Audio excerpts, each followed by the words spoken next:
Good morning. This is May the 8th, 2024, Wednesday, and we are in BBIS second semester compulsory English class. We had 3 presentations made by Aroha Bhattarai on this essay, and I thought it's taking too long time, so I decided to teach it myself today. Thank you, Aroha, for your presentations.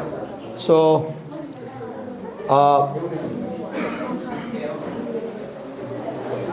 writings which deal with life. Writings which deal with life, existence, they are often philosophical. So I'll say this essay has a philosophical tone because it discusses the topic of happiness in human life. Priscilla Long is an American writer. She begins her essay with a quotation by Jeffrey D. Sachs from Global Happiness Council, where it says, people around the world desire for happiness, not war. And some very wise politicians understand that their job is to deliver for the common good. So she says 2 things. We all want to be happy. Nobody likes war. We have war in Ukraine these days. And she also, Jeffrey D. Sachs also says that politicians, their job is to make sure that there is common good of the people. So what is happiness? Happiness is common good. When you do good, when good things happen to you, you are happy. So with this quotation, she sets her theme of happiness. Now in the essay, she begins with a statement in the very first paragraph. तिम्रो 5 जनालाई मैले बाहिर निकालिदिन्छु ल अहिले. म अन camera मैले भन्नुपर्ने भयो ल.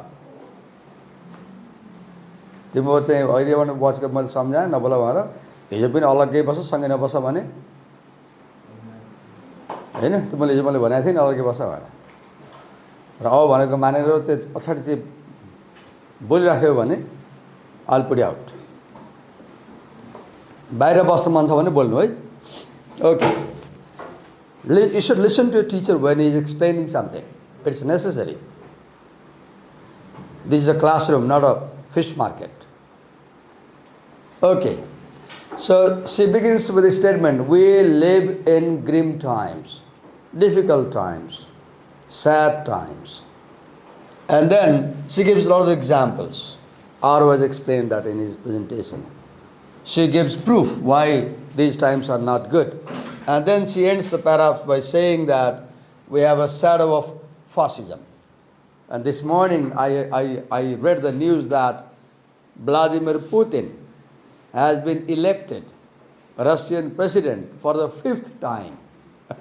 And Westerners define that scenario as an example of fascism, because they say that Putin is elected 5 times because he's a fascist and there are no free and fair elections. I don't have that view, but people think so. If you watch BBC or any media, you will hear that voice. Fascism. So is happiness possible? Now she raises a question. Is happiness possible? Should we wish for happiness?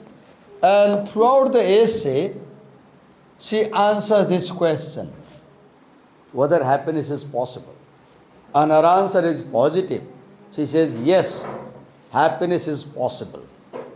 And she tells how happiness is possible.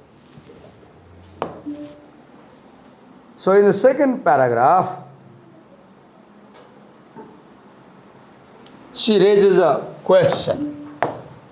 What is happiness? And she answers the question. She answers with a series of questions, but these are rhetorical questions. A rhetorical question is a question that is interrogative in grammatical structure, but it does not ask you a real question. It rather makes a point, makes an assertion.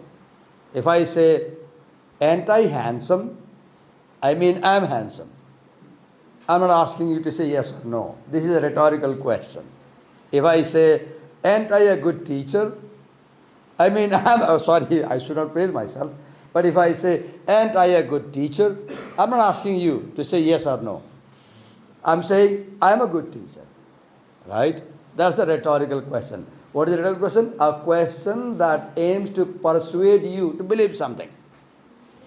So when she says, is it satisfaction with the job well done? She means, what is happiness? Happiness is the satisfaction you get when you do something properly. That's happiness. You have a task, you are cooking. You are making mama on weekend for your family. And when the family eats, they say it's quite delicious. They thank you. Then you feel happy. That's happiness. Because you made the mana, you cook the mama well. So what is happiness? Doing something well is happiness. Next he says that, is it dessert first? Normally when we have the main course, we get dessert at the end of the main course. When we finish eating, the dessert comes at the end. Now imagine you get the dessert first, because desserts contain yogurt or curd or cream or sweets mostly, fruits maybe. If you get them first, you feel fine. Oh, sweet has come first, right? I can't explain this line properly. I'm sorry, I don't understand this line. Is it serenity in the garden? She's not asking question. She says happiness is when you get into your garden and sit on a chair peacefully, read your favorite book or watch your favorite movie or do your favorite activity. That's happiness. Being in the garden. What is happiness? Happiness is you have a child, your son or daughter, too young, small child. She is sitting on your lap or by your side, and you have a fairy tale book and you read to her and she enjoys it. That's happiness. Happiness is being a parent and reading books to your children. What is happiness? Happiness is a moral quality, virtue, a good quality, good character. Like for example, cleaning your house. You have this habit, you clean, you keep things tidy. That's happiness, right? Happiness may be sex. You kiss someone, you sleep with someone, you love someone, your partner, life partner, husband, wife, right? That's happiness. Happiness may be sitting in the sun. It's winter season, the sun is rising, or you're at the beach, you're basking, that's happiness. Soaking, it's cold and you take a hot bath, that's happiness. A long talk over dinner, you call your favorite friend home on dinner and you talk to them on the dining table, that's happiness. So she gives lots of examples. And then she says, can we define happiness? And if you see in the whole essay, she discusses various definitions of happiness. For example, she discusses the definition of happiness offered by Bhutan. She discusses the definition of happiness offered by United Nations.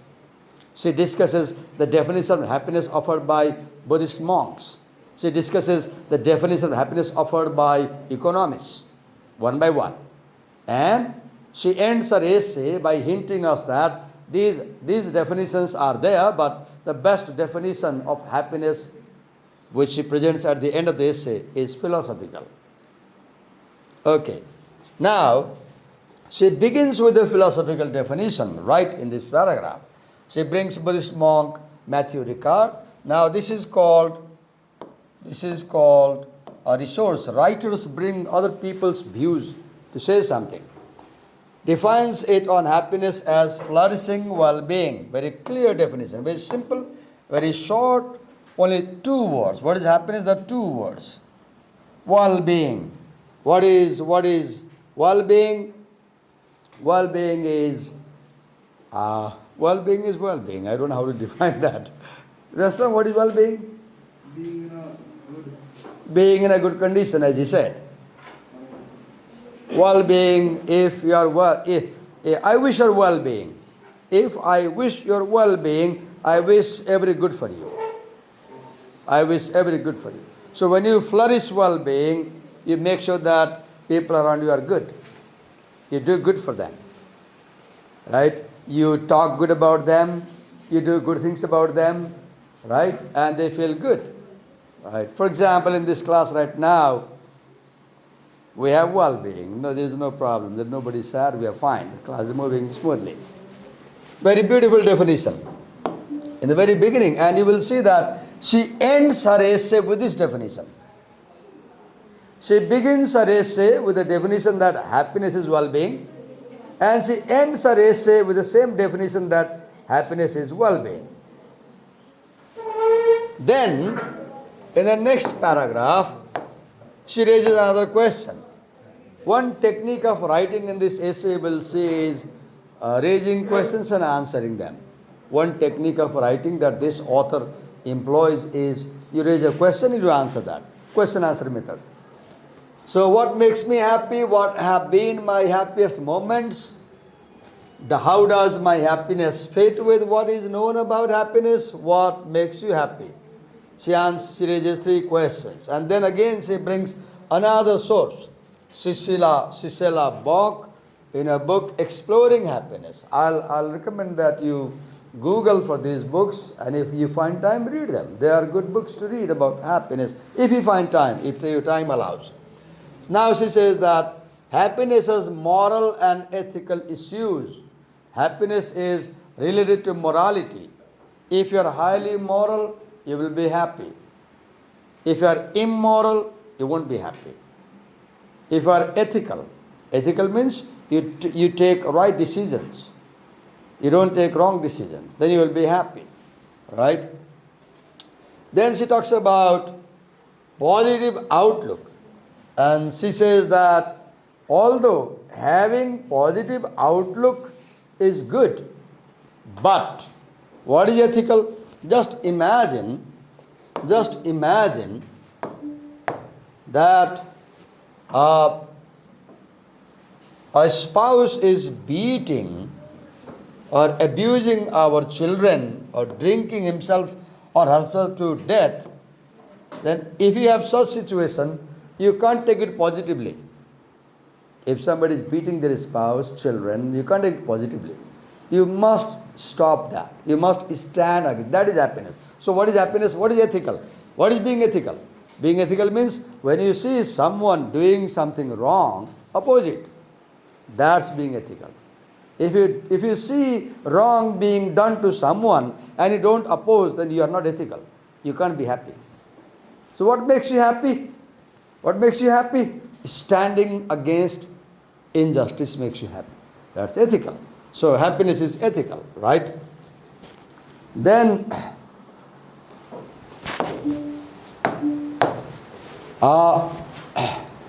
okay. For example, suppose your partner, your husband or wife is engaged in some financial embezzlement, fraud, and then you can't be positive about that. You must inform the police and tell that my partner has done this crime and arrest him. Though he is your husband, he is your wife. But you shouldn't hide that crime because he is your husband or wife.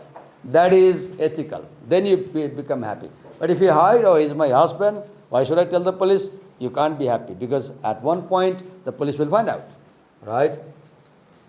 So what is happy? What is happiness? Attempting to lead an ethical life. What is ethical life? Ethical life is when you see any wrong, you oppose that. What is ethical life? When you see injustice, oppose that. When you see bad things happening, oppose that. That is ethical life. And if you live ethical life, It contributes to happiness. So do you see, I said to you very beginning that this essay has philosophical tone, and she relates happiness with ethics and morality. And she points that happiness is living a highly moral life, highly ethical life, imandar life. If your life is beiman, you cannot be happy, right? Okay.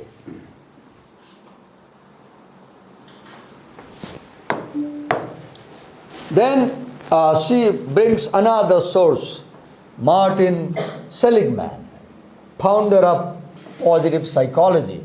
She talks a lot about positive psychology in this essay later on also. And Seligman says that there are three kinds of happiness. When he was explaining, he missed it. I remember he explained one as three. First is, say, pleasant life. First kind of happiness is living a pleasant life. So I teach at LSM early morning. I come here. The college is very good. Buildings are good. Environment is good. There's a lot of natural scenario, trees. And as I come, I feel good. Early morning. It's away from the hustle and bustle of the city. There is no disturbance. There is no noise. It's clean. The floors have granite, marble. As I come to class, the classrooms are spacious, well lit, hygienic, clean. I see students are very good. This makes me happy, right? Pleasant life. And I feel that my life is good as a teacher, right? So you have fun-filled life, you eat delicious food, you have good friends, right? And then you have time to enjoy the food. You are mindful, attention. What is mindful? Being mindful means being conscious about yourself and the surrounding. Mindfulness means being aware about what is happening around you. Mindfulness means being conscious about who you are, what is happening to you. That is mindfulness. And being mindful is a very good quality you should develop. You should develop this quality, mindfulness. What is mindfulness? Being aware about your own sensations, feelings, emotions, what is happening to you, and also being aware what is going on in your surrounding. Being attentive to things. That is being mindful, right?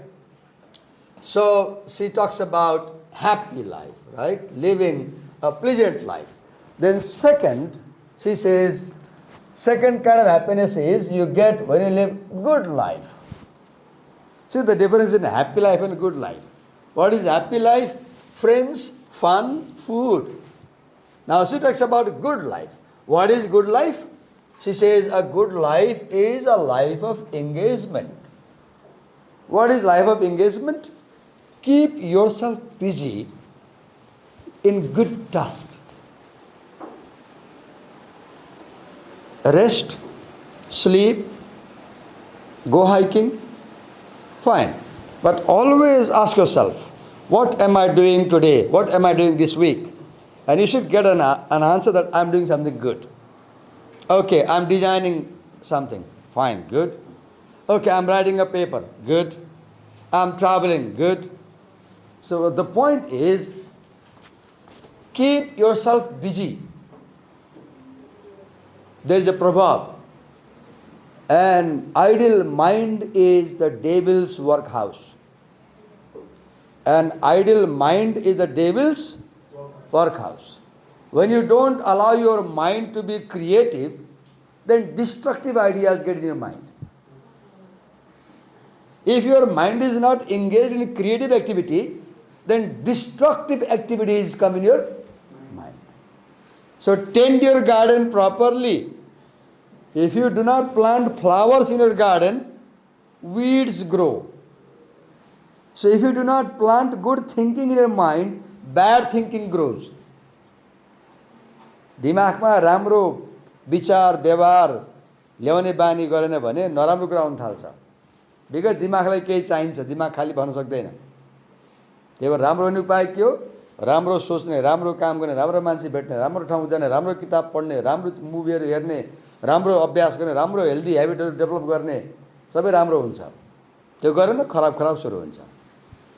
Depends on you what you want to do, right? Life of engagement, I repeat again, always keep yourself busy doing good task.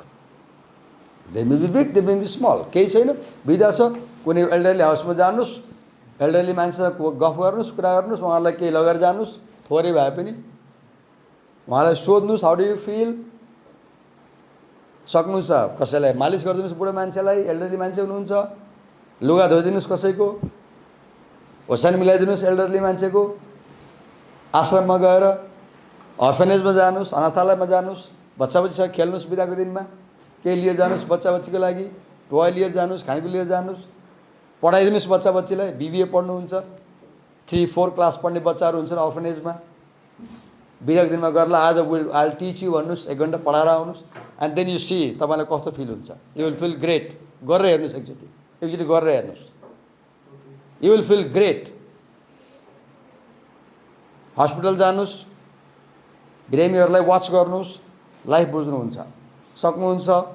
एउटा Horlicks लिएर जानुहोस् कुनै हस्पिटलमा, कसैलाई दिनुहोस्, वार्डमा जानुहोस्, को बिरामीको के छ बुझ्नुहोस्, केही गर्नुहोस्, बुझेर मात्रै पनि आउनुहोस् न, you will feel great. That's life, that's good life, that's life of engagement, right? Hiking जानुहोस्, right? Then so a life with frequent episodes of flow. What is that? You finish one thing, you have another thing. You finish one thing, you have another thing. You keep on working, right? Flow. Okay. Now another third, there is another, okay. Yes, sorry, the same. Engrossed attention to some activity to the point that one loses awareness of the self. This is very true to me. When I teach in class, I forget myself. I forget my family. I forget the world. I'm engrossed in the task. And so I enjoy. Not necessary that you enjoy teaching. You may not enjoy. Fine. So ask yourself, what task do I enjoy most? And do that. Listen to the line. Engrossed attention to some activity. Any activity, dancing, painting, traveling, writing, meditation, singing, playing music instrument, any activity you like. Be involved to such deeper level that you forget yourself. That is what brings happiness. Right? Look how beautiful. Finally, third happiness is meaningful life, the life devoted to something larger than the self. This is very true about Shoe Dog by Phil Knight. Look what Phil Knight did. He says, I want to make my time meaningful. And how does he make meaningful? He pursues his crazy idea and goes around the world. And he implements his crazy idea of establishing a shoe company. So, why is Phil Knight's life meaningful? Because he devotes his life to something larger than the self. And what is that something larger than the self? That is the crazy idea he has. That is the Blue Ribbon Company, right, that he establishes. That is the Nike shoe company that he establishes. Look at this, see the example. We have a very good example from our course. Okay. So she says, happiness for me is to rise before dawn. See, look, what habit you have, I don't know. Rise before dawn, then make a cup of coffee, and then open my journal diary in a blank page and write in my diary. Because she's a writer. She says, I'm 75, I'm a writer, and I make money by writing. If you love guitar playing, brew a cup of coffee early morning, rise early morning, take a cup of coffee and play guitar. If you like dancing, dance. Do the activity which you love doing early morning. Begin your day begin your day with an activity which you enjoy most.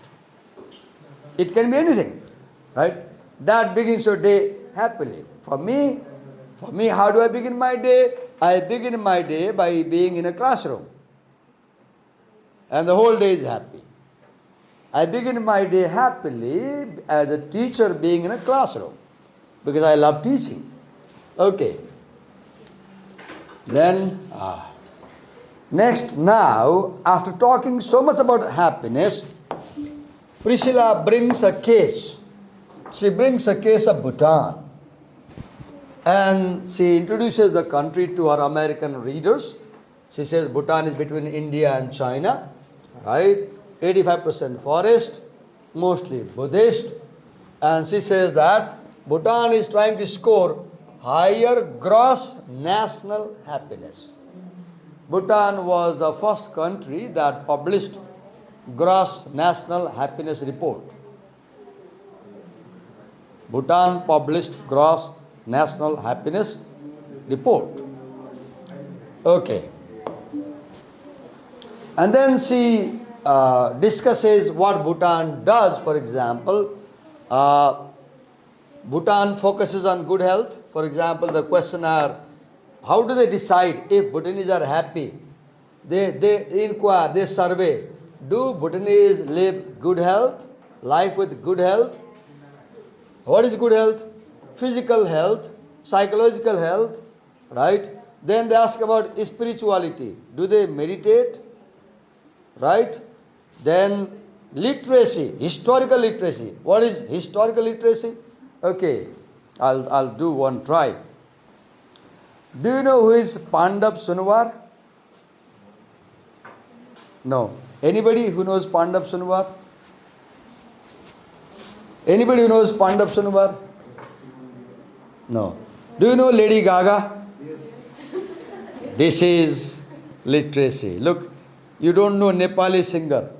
Pandab Sunwar is a very famous Nepali folk singer. He is old now. If you just go to YouTube and type Pandab Sunwar, you will get his folk songs. You know Lady Gaga, but not Pandab Sunwar. This is, you are not happy. You won't be happy according to Priscilla. Now, why? Because you don't know your legends. You don't know your history. You know foreigners' legends and foreigners' history, right? That's the point. So what is historical literacy? You know local legends. Do you know what is Chiri Babu Maharjan? Yes. You know, he is a mayor, right? Do you know who is Madan Krishna Haribamsa? Yes. You know, wow. Do you know who is Narayan Tripathi? Yes. Narayan Tripathi. He's a comedian, not on screen these days. He used to come in the program Tuka Tuka on Nepal television long ago. Maybe before you were born. I'm not sure. Okay. So know about your kings, your history. What is civic literacy? Civic literacy, look, Bhutanese civic literacy means know your duties as a citizen. What are your duties as a citizen? Cultural literacy, know your culture, know cultural dances, cultural programs, celebrations, festivals. Right? Ecological literacy, know how to protect nature, how to respect earth, environment. Right? On these bases, they decide if the Bhutanese people are happy. Okay. Then she raises a question. If Bhutan is one of the happiest countries, then why do Bhutanese people come to America as refugees, she says. And she says that actually Bhutan cannot be a happy country because Bhutan is doing something unethical. What is that?